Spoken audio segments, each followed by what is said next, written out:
The man had a pet dog that looked a lot like a human. It even slept with its owner at night. Jack thought he should find it a companion. The beautiful Annie caught his eye. They arranged a meeting place through a dating app. Faced with the young and handsome Jack, Annie quickly accepted the invitation to go to his house. After arriving home, they sat on the sofa and chatted. But what she didn't know was Jack's pet dog was quietly watching them from outside the door at this moment. When the next day came, as Annie was about to eat breakfast, the pet dog that appeared at the door gave her a fright. This dog was obviously a person in disguise, but Jack repeatedly emphasized that it wasn't a person, but his pet dog. Upon hearing this, Annie expressed her desire to go home. However, Jack took the initiative to send Annie back to the dormitory. After hearing about Annie's experience, her roommate didn't find it strange. That kind of pet dog is now very common online. The people inside are all voluntarily disguised as dogs. The roommate felt that Annie missed out on Jack because of this. Hearing this, Annie thought of what happened last night. She decided to contact Jack again. When it was time for the next date, Annie took the initiative to say that she wanted to see the pet dog. However, as soon as the dog came out, it showed unusual excitement. Seeing this, Jack suddenly got angry. He drove the dog back to the kennel, then explained to Annie. The pet dog is named Frank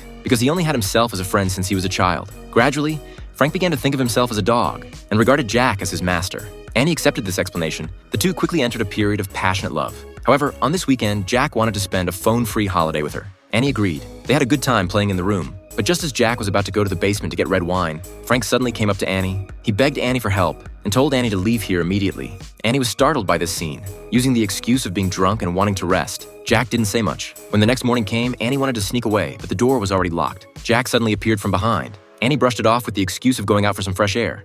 But now that she knew that Frank being a dog was not voluntary, she began to feel fear towards Jack. Annie proposed taking Frank out for a walk again. This time, Jack didn't refuse, so she squatted down and pretended to stroke Frank's head. The two secretly discussed. Frank said there was no hope of escaping at all. They should kill Jack. Annie was a little scared, but still secretly put drugs in the wine as planned. But unexpectedly, Jack had already switched the wine glasses. Annie was drugged unconscious. Before, Frank was just testing Annie. Obviously, Annie didn't pass the test. From then on, Jack had to prepare 2 portions of dog food every day. One for Frank. The other was for a dog named Sigrid.